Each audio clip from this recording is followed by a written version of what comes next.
High school और inter के उन सभी छात्र छात्राओं को सभी शिक्षकों और अभिभावकों की ओर से हार्दिक बधाई और शुभकामनाएं देना चाहता हूं, जिन्होंने अच्छे अंक प्राप्त किए। छात्रों, मैं आपको जीवन के लक्ष्य की ओर आपका ध्यान आकृष्ट करना चाहता हूं। यद्यपि ये सब बातें आपको, आपके गुरुओं को, आपके अभिभावकों को मालूम है, लेकिन I am reminding you, I want to tell you that you should decide your aim and you should not disappoint. You don't think that we are lagging behind, but you rely upon God and you know that every failure brings success after a struggle. I am remembering a slok told by learned of Sanskrit. You know that I am the teacher of Sanskrit, but it's my hobby. I am fond of expressing my idea in English. You must have a knowledge of every language. उद्योगिनं पुरुषसिंहम् उपैति लक्ष्मी देवेन देमिथिका पुरुषा वदन्ति दैवं निहत्य कुरु पौरुषम् आत्मशक्त्या यत्ने कृतेन सिद्ध्यति को अत्र दोषः। अर्थात संस्कृत में कहा गया है कि मनुष्य को सदा प्रयत्नशील रहना चाहिए और जो परिश्रम करता है एक दिन उसको लक्ष्मी अवश्य प्राप्त होती है, लक्ष्य अवश्य प्राप्त होता है।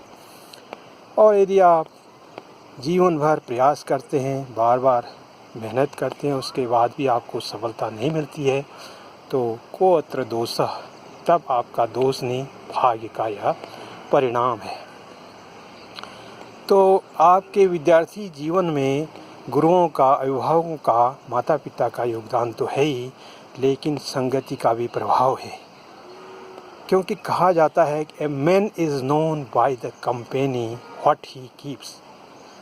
छात्र छात्राओं, आपने हाई स्कूल इंटर कर लिया है, लेकिन आपको अभी यह तय करना है कि आप रक्षा के क्षेत्र में जाना चाहते हैं, खेल के क्षेत्र में जाना चाहते हैं, या प्रशासन के क्षेत्र में जाना चाहते हैं, समाज सेवा में जाना चाहते हैं, या आप किसी अन्य क्षेत्र में जाना चाहते हैं, शिक्षा। तो आपको अपने अंदर टैलेंट को पहचानना होगा। तो टैलेंट को पहचानने में आपको आपके गुरुजन, आपके अभिभावक, माता पिता, ये सब सहयोग कर सकते हैं और इसके अनुसार आप आगे बढ़िए। ये ज़रूरी नहीं है कि आप एक IAS और उच्च अधिकारी बनकर ही राष्ट्र सेवा करें, समाज सेवा करें। एक साधारण व्यक्ति के रूप में, एक दुकानदार के रूप में, एक चाय विक्रेता के रूप में भी आप कार्य करते हुए राष्ट्र के उच्चतम शिखर तक पहुंच सकते हैं, एक सफल मानव बन सकते हैं।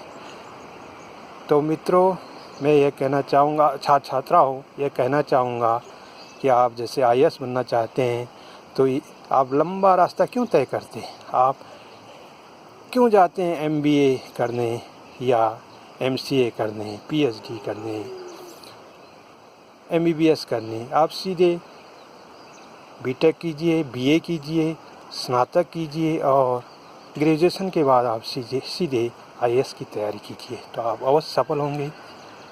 आप उस परिश्रम को दूसरे क्षेत्र में क्यों लगा रहे हैं? तो आप अपनी अभिरुचि के अनुसार, अपनी प्रतिभा के अनुसार किसी भी क्षेत्र में जाइए। आप एक किसान बनिए, वैज्ञानिक कृषि कीजिए, वहीं से भी आप बहुत आगे बढ़ सकते हैं। तो छात्र छात्राओं, I am only reminding you, I will not say that I am a learned person. Being a teacher of Sanskrit, I am attracting your attention towards your aim. धन्यवाद।